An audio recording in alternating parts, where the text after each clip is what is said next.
Bismillahirrahmanirrahim. Assalamualaikum warahmatullahi wabarakatuh.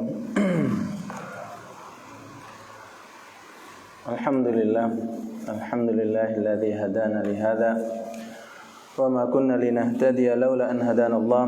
Wa asyhadu an la ilaha illallah wahdahu la syarikalah wa asyhadu anna Muhammadan abduhu wa rasuluhu la nabiyya ba'dah. Ballagha risalah wa addal amanah wa nasahal ummah wa jahada fillahi haqqa jihadih hatta atahul yaqin. Sallallahu alaihi wa ala alihi wa ashabihi wa man ihtadahu bihudahu ila yaumiddin. Qala Allahu jalla wa ala, ya ayyuhalladzina amanu taqullaha haqqa tuqatih wa la tamutunna illa wa antum muslimun.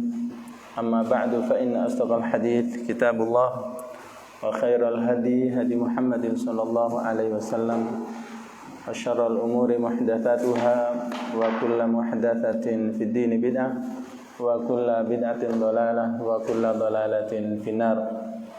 Ikhwanil ahibba, jamaah yang dimuliakan Allah, alhamdulillah segala puja dan puji syukur kita kepada Allah Subhanahu wa taala atas karunia-Nya sehingga kita bisa hadir ke masjid ini dalam rangka menjalankan salat maghrib dengan berjamaah, kemudian melanjutkan dengan sebuah kajian. Salawat dan salam semoga senantiasa tercurahkan kepada Nabi kita Muhammad sallallahu alaihi wasallam, keluarganya, para sahabatnya, serta orang-orang yang senantiasa meniti sunnahnya.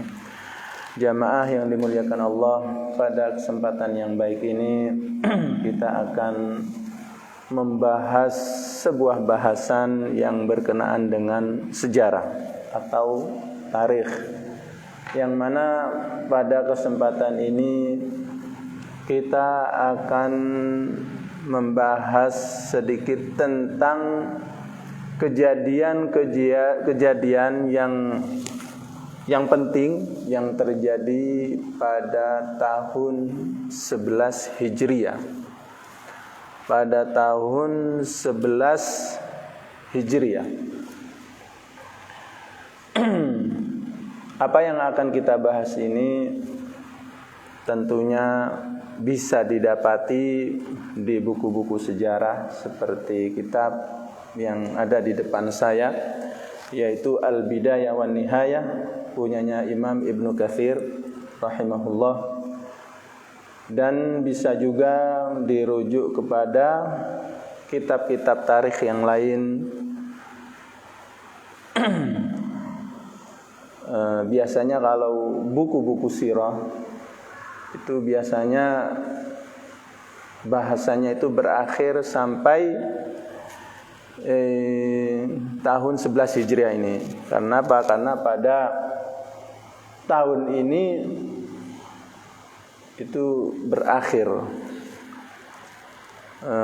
umur Nabi kita Muhammad sallallahu alaihi wasallam. Pada tahun 11 Hijriah ini Rasulullah sallallahu alaihi wasallam. Dan pengennya kita membahas tentang kejadian-kejadian dari tahun 11 ini sampai seterusnya. Pada bulan pertama dari tahun Hijriah ini atau tahun 11 Hijriah ini,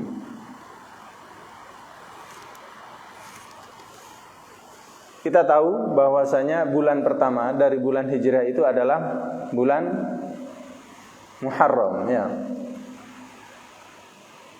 Pada bulan Muharram di tahun 11 Hijriah ini ada sebuah kejadian,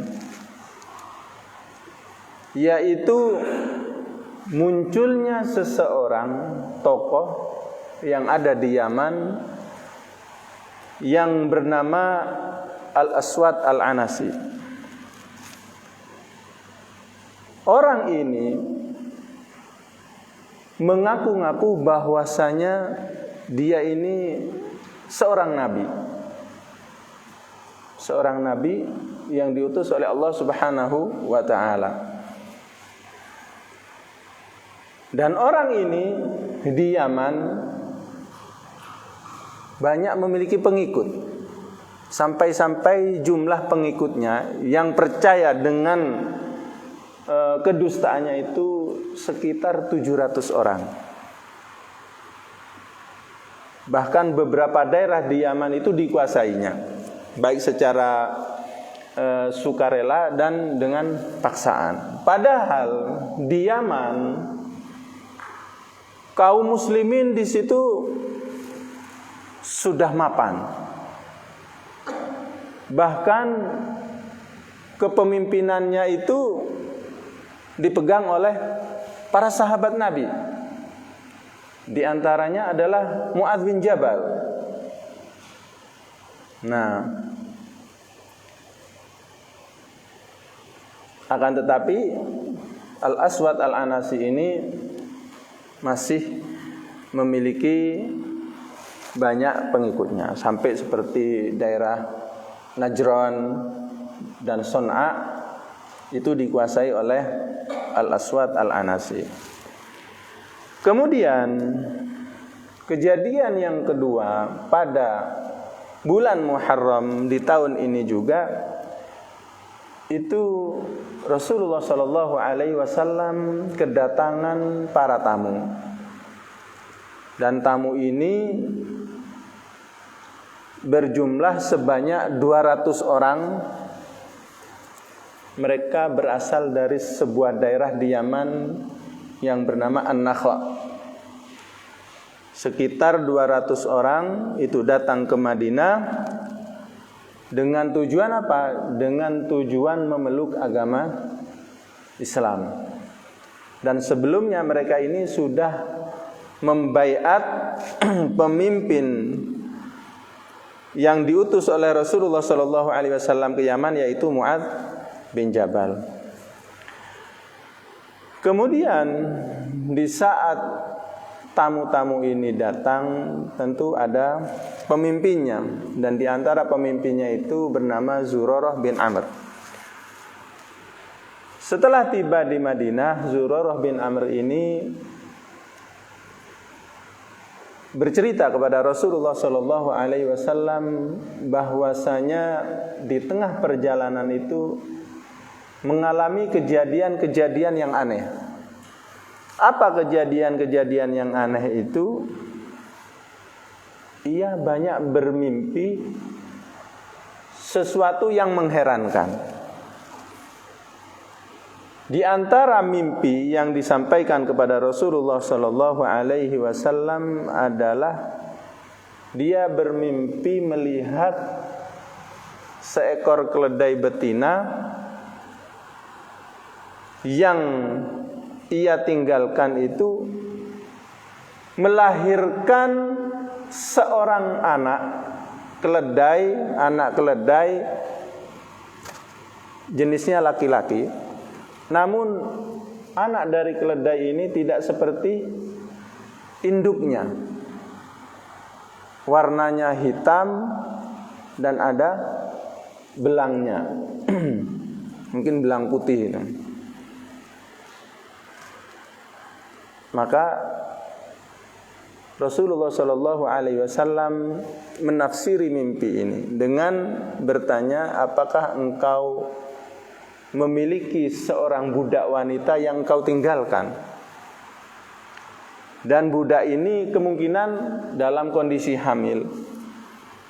Maka Zurarah menjawab, iya, ya Rasulullah, saya meninggalkan seorang budak wanita yang sedang hamil. Maka Rasulullah Shallallahu Alaihi Wasallam menjelaskan bahwasanya budak ini sudah melahirkan seorang putra. Melahirkan seorang putra, namun putranya ini memiliki warna. Warnanya hitam, namun ada putihnya. Kayak penyakit itu. Kan ada ya, namanya penyakit baros itu. Belang. Ya. Maka bertanya Zurarah ini, wahai Rasulullah, kenapa kok anak saya itu seperti itu? Maka dipanggil oleh Rasulullah, sini kamu mendekat. Maksudnya Rasulullah tidak ingin menyampaikan secara terang-terangan di kawan-kawan yang lain. Maka dibisiki, apakah engkau punya penyakit baros? Maka Zurarah ini menjawab, iya ya Rasulullah, demi Allah tidak ada satupun manusia yang mengetahui tentang penyakitku ini. Sampai-sampai semua keluarganya, istrinya tidak ada yang tahu, kecuali engkau ya Rasulullah. Ya ini, dia itulah anakmu. Dan banyak juga mimpi-mimpi yang lain yang disampaikan kepada Rasulullah SAW, dan itu merupakan kejadian yang dianggap aneh selama perjalanan Zurarah dan kawan-kawan ini dari Yaman ke Madinah. Kemudian kejadian yang ketiga yang terjadi di bulan Safar ya, setelah Muharram baru Safar. Kejadian yang penting yang terjadi pada bulan ini adalah Rasulullah Shallallahu Alaihi Wasallam menyiapkan sebuah pasukan sebanyak 700 sahabat Nabi yang dipimpin oleh seorang sahabat Nabi yang sangat muda belia. Bahkan umurnya itu tidak sampai 20 tahun, sekitar 18-an tahun. Padahal yang dipimpin itu adalah sahabat-sahabat yang sangat terkenal, yang sangat sangat senior, seperti Abu Bakar, Umar, Utsman, Ali, yaitu Usamah bin Zaid.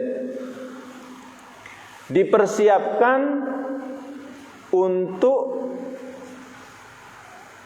melakukan peperangan di negara Syam.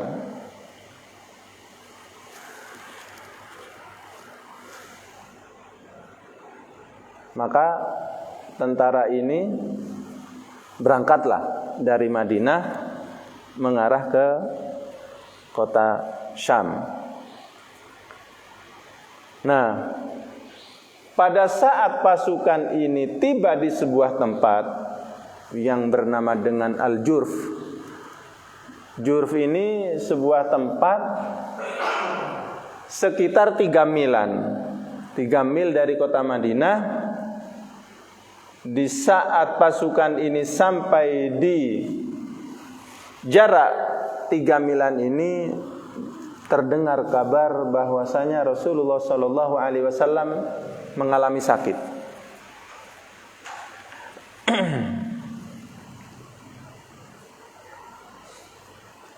Sehingga apa? Pasukan ini berhenti di tempat ini sambil menunggu kabar selanjutnya. Dan tujuan tentara ini adalah untuk memerangi orang-orang Romawi, pasukan Romawi yang berada di sekitar daerah Syam. Kenapa Rasulullah Shallallahu Alaihi Wasallam memerintahkan para sahabatnya untuk memerangi? Tentu karena ada sebab.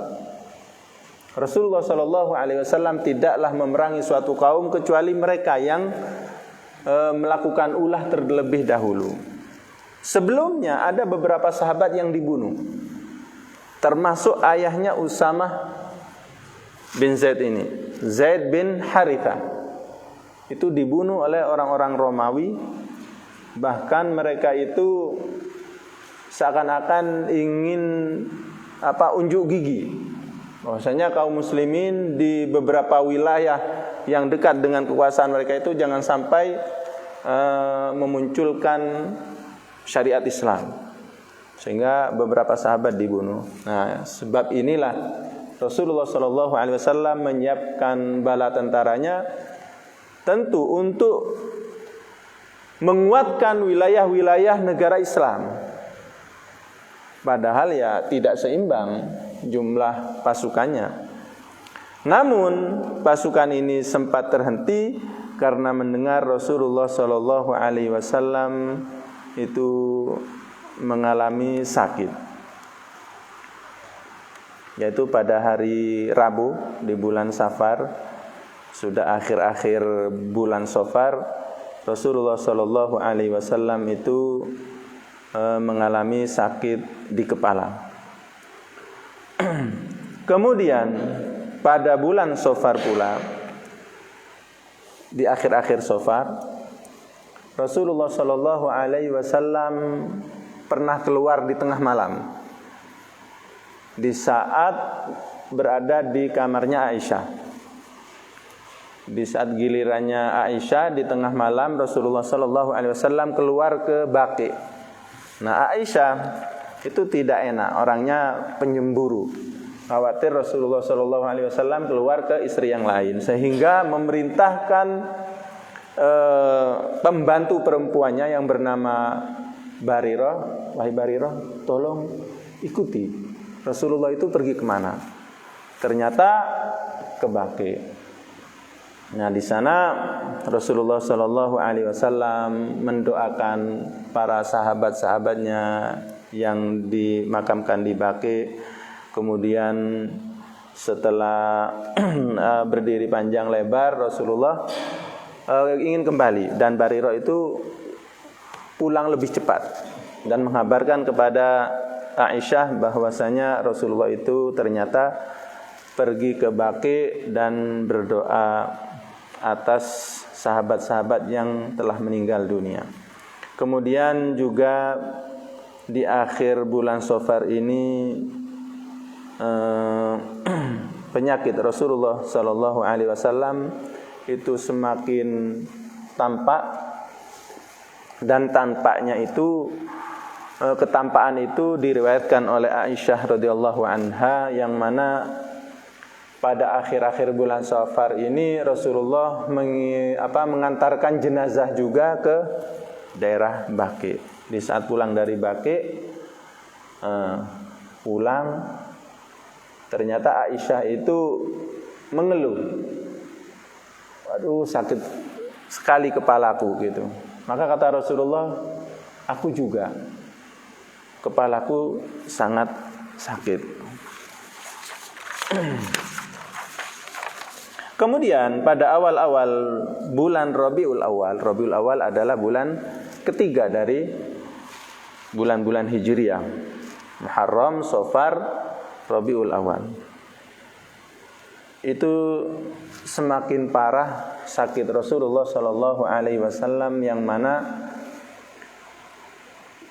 Rasulullah Shallallahu Alaihi Wasallam ini bermalam di rumah Siti Maimunah. Maka pada saat berada di rumahnya Maimunah ini, Rasulullah Shallallahu Alaihi Wasallam memanggil semua istri-istrinya. Tujuan apa? Tujuannya adalah meminta izin kepada seluruh istri-istrinya supaya Rasulullah Shallallahu Alaihi Wasallam ini bisa dirawat di rumah Aisyah radhiyallahu anha. Maka seluruh istri-istri beliau itu mengizinkan dan mengiyakan, sehingga beliau pindah ke rumah Aisyah namun tidak sanggup untuk berjalan sendirian. Rasulullah Shallallahu Alaihi Wasallam dibopong oleh dua orang, di antaranya adalah keponakan beliau, yaitu putra Al-Abbas.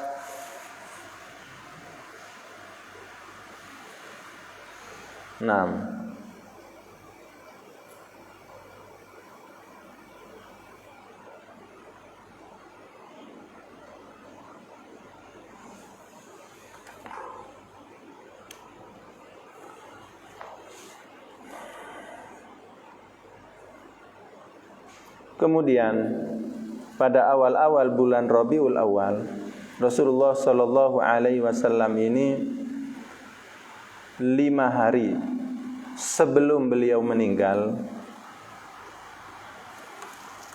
Rasulullah Shallallahu Alaihi Wasallam melakukan sebuah perbuatan yang tidak seperti biasanya. Rasulullah ini datang ke masjid, kemudian duduk di atas mimbar atau naik ke atas mimbar, sering memberikan nasihat-nasihat. Dan di antara nasihat-nasihat beliau adalah menyebutkan tentang keutamaan Abu Bakar As-Siddiq radhiyallahu anhu. Bahwasanya Abu Bakar ini adalah sahabatku yang aku ini merasa paling aman di saat berada di sisinya. Abu Bakar ini adalah orang yang paling aku percayai, orang yang paling aku merasa nyaman di saat bersama beliau, dan aku sangat mencintainya. Seandainya aku ini dibolehkan menjadikan seseorang itu sebagai khalil, khalil ini adalah seseorang yang paling dicintai, maka niscaya aku akan menjadikan Abu Bakar itu sebagai khalilku. Akan tetapi istilah khalil ini tidak boleh kecuali hanya orang-orang tertentu saja, seperti Rasul kita itu adalah Khalilullah, Nabi Ibrahim adalah Khalilullah. Kemudian juga berwasiat tentang orang-orang Ansor. Rasulullah itu menjelaskan bahwasanya orang-orang Ansor itu adalah orang-orang yang memiliki jasa kepada diriku. Maka hendaknya kalian menghormati mereka. Siapapun yang dari mereka yang berbuat baik maka harus disyukuri, dan apabila timbul dari mereka perbuatan-perbuatan yang tidak menyenangkan maka maafkanlah mereka. Ini termasuk wasiat-wasiat yang disampaikan oleh Rasulullah sallallahu alaihi wasallam 5 hari sebelum meninggal.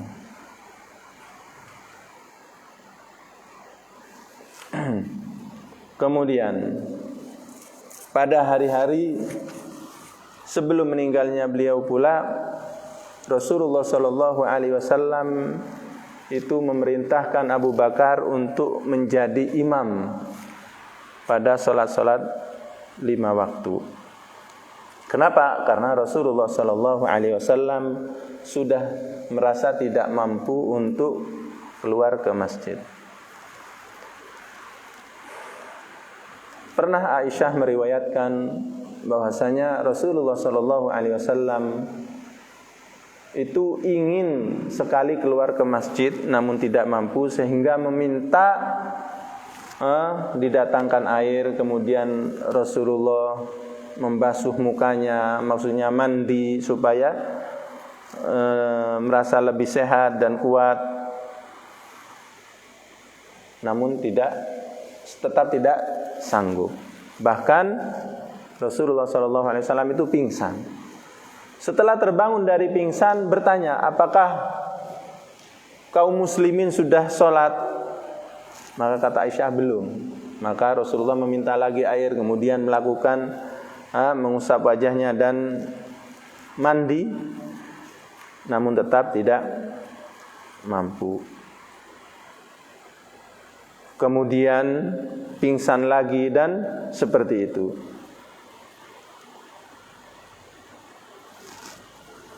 Karena sudah tidak mampu, tentunya Abu Bakar menjadi imam. Rasulullah hanya bisa melihat dari jendela rumahnya.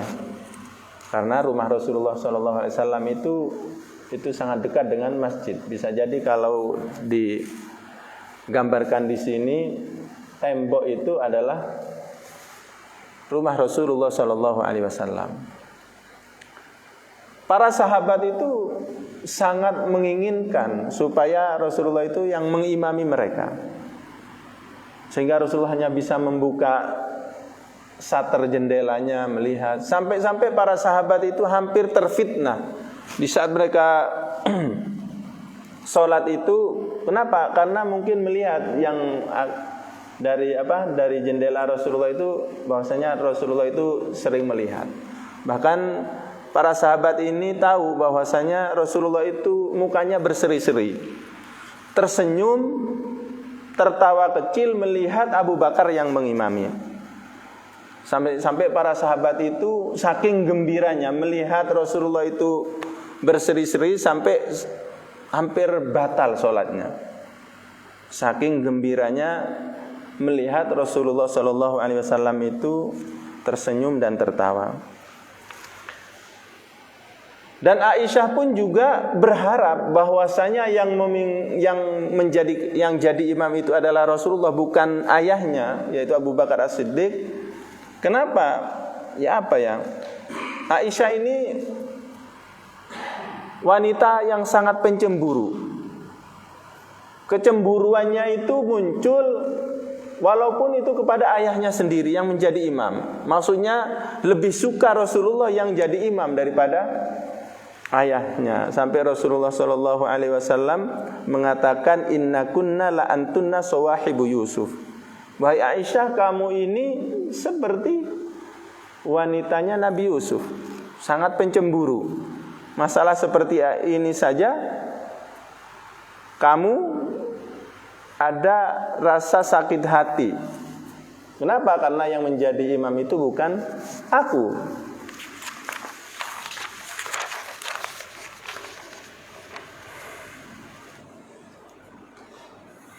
Kemudian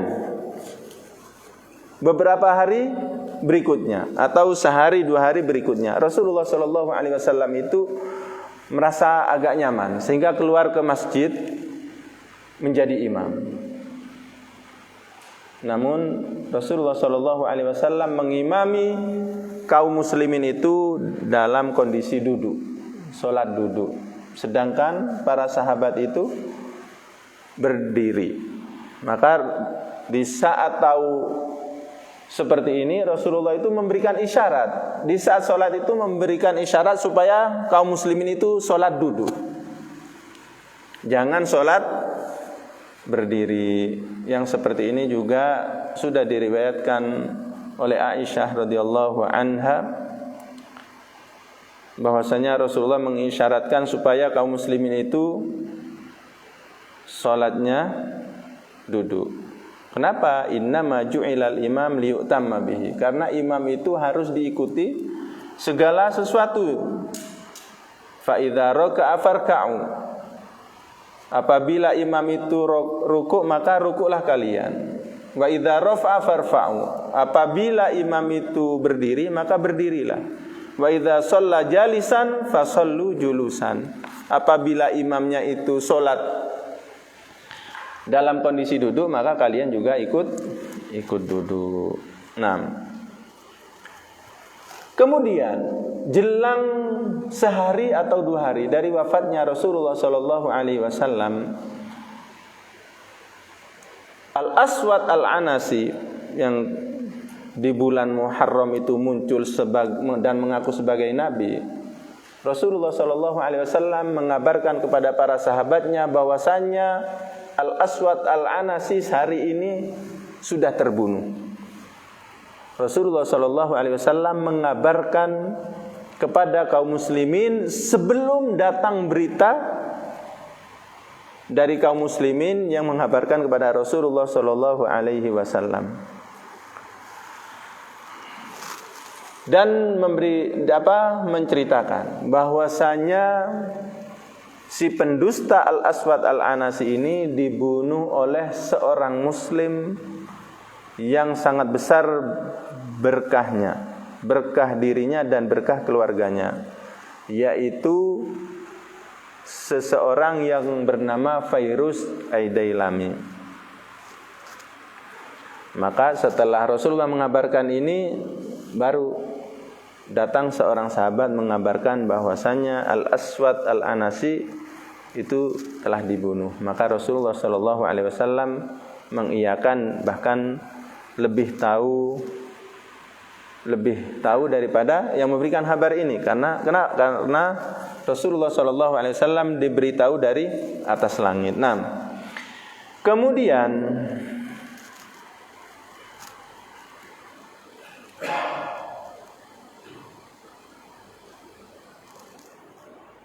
pada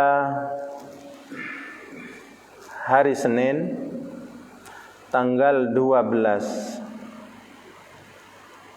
dari Rabiul Awal di tahun 11 ini Rasulullah sallallahu alaihi wasallam meninggal dunia. Rasulullah sallallahu alaihi wasallam itu meninggal pada hari Senin di pagi hari. Dan hari Senin ini adalah hari yang paling buruk bagi kaum muslimin. Bahkan Anas bin Malik mengatakan, beliau adalah haddamnya Rasulullah sallallahu alaihi wasallam yang selalu menyertai kehidupan Rasulullah sallallahu alaihi wasallam, mengatakan, ma raaitu yauman qattu kana ahsan wala adwa min yaumi dakhala alaina fihi Rasulullah sallallahu alaihi wasallam. Saya tidak pernah melihat suatu hari yang lebih indah, yang lebih mengesankan bagi kami itu dari hari yang mana hari itu datang kepada kami Rasulullah sallallahu alaihi wasallam.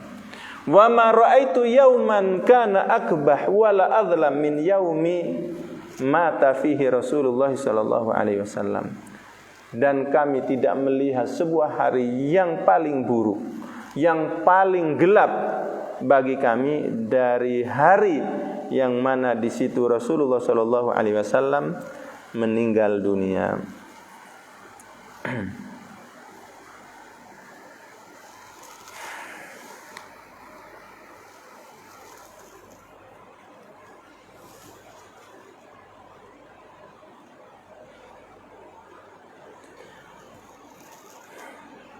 Rasulullah sallallahu alaihi wasallam meninggal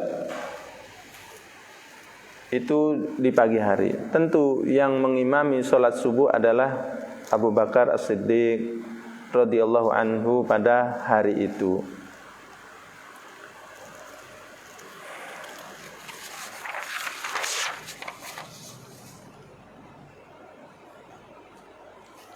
Kemudian di saat berita meninggalnya Rasulullah sallallahu alaihi wasallam, tentu ini adalah sesuatu yang menggemparkan.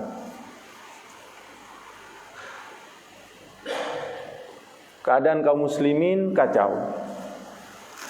Maksudnya mereka berkumpul di masjid, mereka banyak berbicara, dan di antara pembicaraan mereka itu adalah seakan-akan ini tidak mungkin terjadi.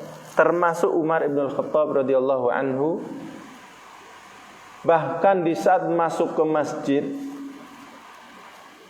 beliau ini marah dan murka terhadap seluruh sahabat dengan mengatakan, ketahuilah sesungguhnya Muhammad itu tidak meninggal. Beliau hanya pamit untuk berjumpa dengan Allah Subhanahu wa taala seperti halnya Nabi Musa keluar 40 hari untuk berjumpa dengan Allah kemudian akan kembali. Nabi kita Muhammad seperti itu. Maka siapa yang bilang Muhammad meninggal, bisa jadi nanti akan saya tebas lehernya. Nah, pada saat itulah Abu Bakar datang, kemudian memerintahkan, wahai Umar, silakan duduk. Umar namun enggan untuk duduk. Disuruh lagi oleh Abu Bakar, silakan Umar duduk. Maka duduklah Umar radhiyallahu anhu. Kemudian Abu Bakar As-Siddiq membacakan sebuah ayat maka Muhammadun aba ahadim min rijalikum walakin rasulullahi wa khataman nabiyyin, dan seterusnya. Yang apa terusannya? Maka Muhammadun aba ahadim min rijalikum walakin rasulullahi wa khataman nabiyyin. Afa imma ta'u kutilang qalabtum ala aqabikum. Tidaklah Muhammad itu kecuali bukanlah Muhammad itu ayah dari salah satu kalian, akan tapi ia adalah utusan Allah Subhanahu wa taala dan penutup para nabi. Apakah jika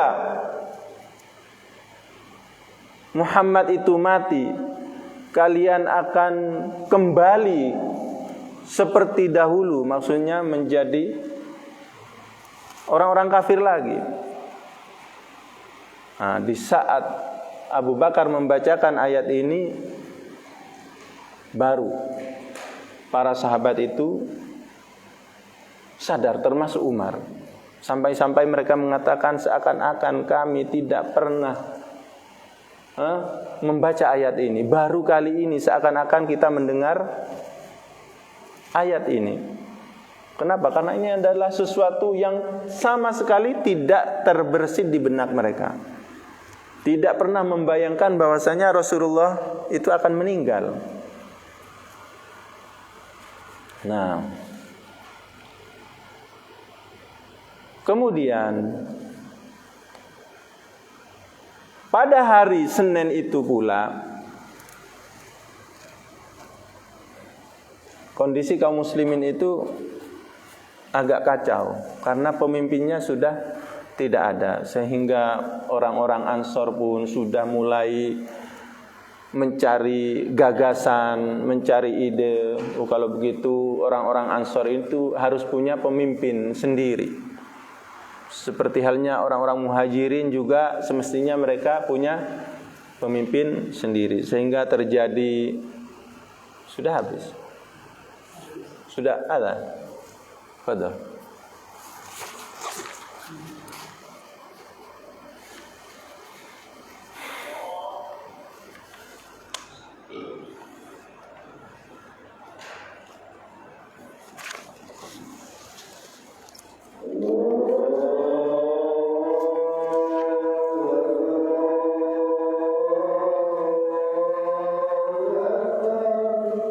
Allahu Akbar.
Baik, kita lanjutkan ya, tinggal sedikit insyaallah. Jadi di hari Senin itu pula yang menyelesaikan permasalahan yang terjadi di antara kaum muslimin adalah Abu Bakar As-Siddiq radhiyallahu anhu. Dengan cara seperti apa? Dengan cara menjelaskan, memberikan penjelasan bahwasanya kepemimpinan seperti yang sudah diajarkan oleh Rasulullah SAW itu hanyalah orang-orang Quraisy. Nah, para sahabat terutama kaum Ansor, dengan wafatnya Rasulullah SAW seakan-akan memori yang ada di benak mereka itu seakan-akan hilang. Jadi ilmu-ilmu yang sudah diambil dari Rasulullah itu seakan-akan hilang. Saking kacaunya pikiran mereka. Sehingga Abu Bakar mendatangi mereka yang berada di Bani Sa'ad atau di Sakifah, sebuah rumah yang mana orang-orang Ansar berkumpul di sana, ingin menunjuk seorang untuk memimpin mereka. Maka Abu Bakar datang kepada mereka menjelaskan bahwasanya Rasulullah tidakkah sudah mengajarkan bahwasanya yang layak menjadi pemimpin atas kalian itu adalah orang-orang dari Quraisy.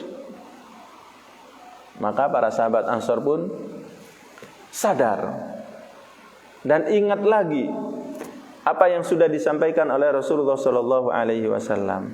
Maka di hari Senin itu pula, maka itu sempurnalah pembaiatan Abu Bakar As-Siddiq radhiyallahu anhu sebagai pengganti dari Rasulullah sallallahu alaihi wasallam. Ini bisa kita bayangkan bahwasanya kepemimpinan dalam agama itu adalah sesuatu yang mendesak. Padahal Rasulullah SAW belum dimakamkan.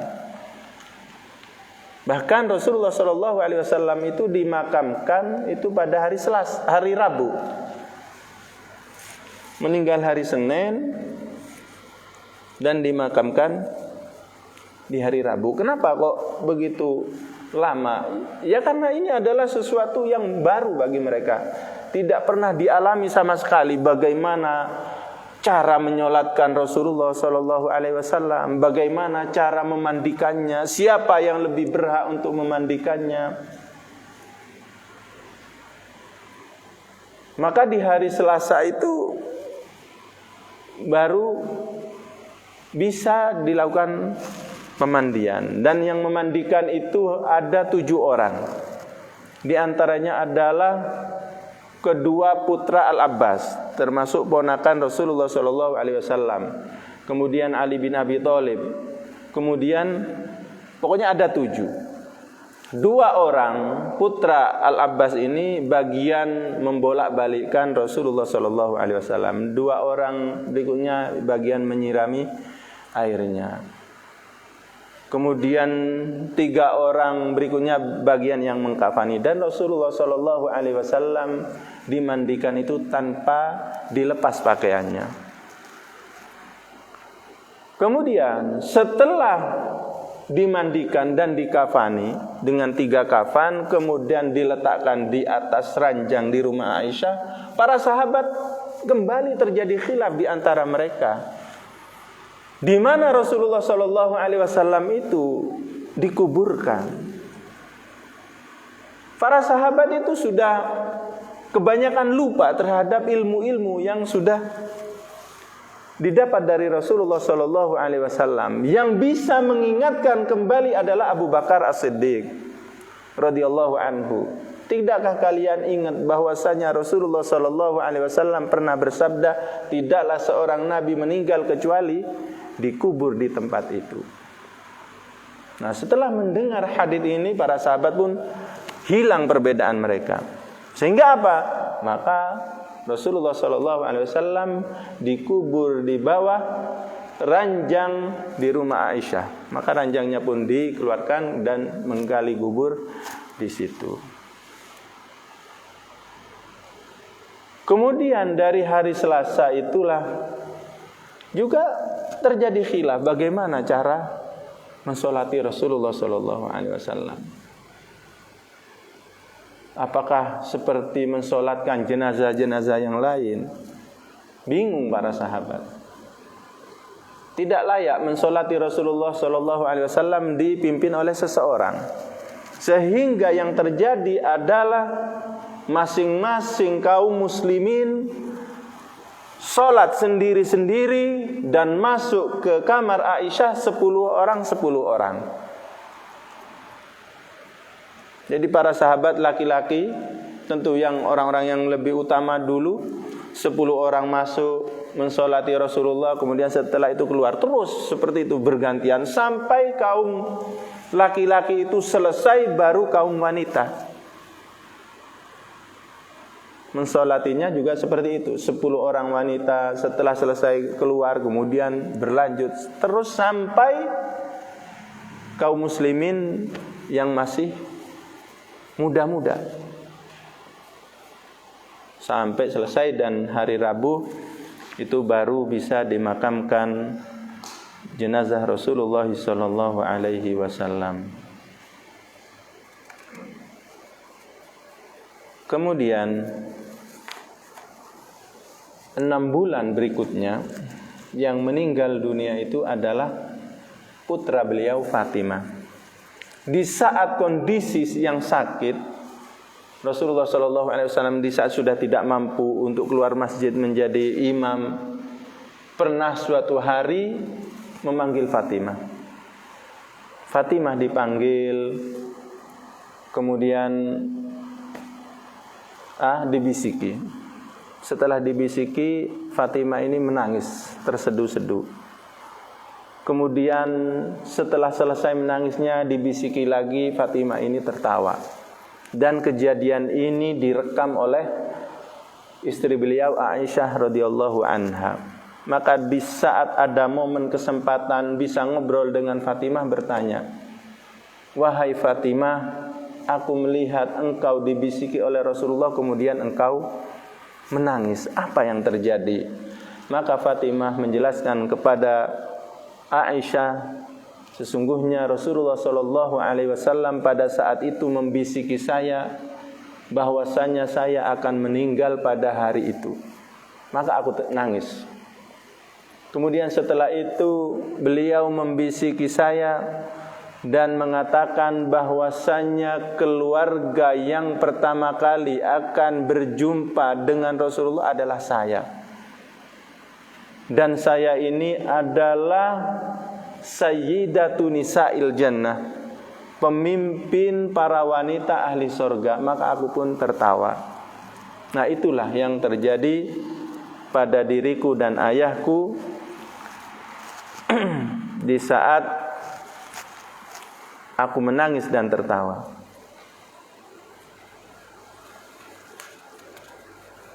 Dan sebenarnya banyak hal-hal yang kita lewati di masa-masa kritisnya Rasulullah sallallahu alaihi wasallam. Di antara wasiat yang berkali-kali disampaikan oleh Rasulullah sallallahu alaihi wasallam di saat naik ke mimbar apa?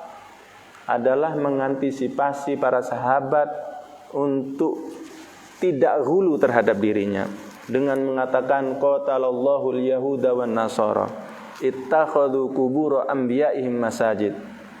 Binasalah orang-orang Yahudi dan Nasrani karena mereka menjadikan kuburan-kuburan para nabinya itu sebagai masjid. Di dalam riwayat yang lain, celakalah orang-orang Yahudi dan Nasrani karena menjadikan kuburan-kuburan para nabinya itu sebagai hari raya persembahan, sesembahan. Menjadikan kuburan nabinya itu apa? Sesuatu yang disembah. Dan ini adalah wasiat-wasiat yang disampaikan oleh Rasulullah di saat sudah kritis.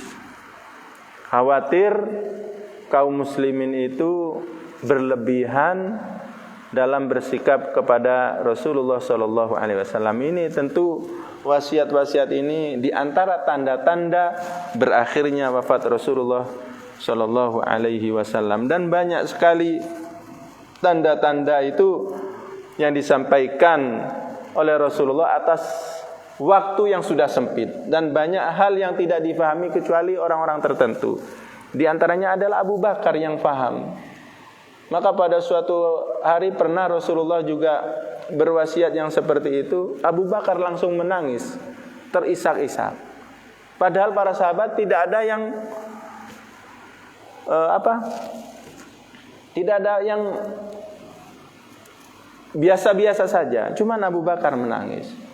Maka ditanya, kenapa engkau melakukan hal semacam ini? Maka Abu Bakar mengatakan, saya tahu bahwasanya Rasulullah itu sebentar lagi sudah tiada. Masih ada waktunya, tinggal dikit. InsyaAllah hal-hal atau kejadian-kejadian yang penting yang terjadi di tahun 11 Hijriah, barangkali di pertemuan yang akan datang, seperti sikap Abu Bakar dalam masalah tentara yang sudah disiapkan tadi. Kemudian pada waktu bersamaan dengan meninggalnya Rasulullah itu, banyak kaum muslimin yang murtad, yang ingin kembali kepada agama nenek moyang. Nah, itu nanti insyaallah barangkali ada waktu berikutnya kita akan bahas tentang amalan-amalan penting yang dilakukan oleh Abu Bakar As-Siddiq setelah wafatnya Rasulullah sallallahu alaihi wasallam. Baik, barangkali ada sesuatu yang kurang difahami.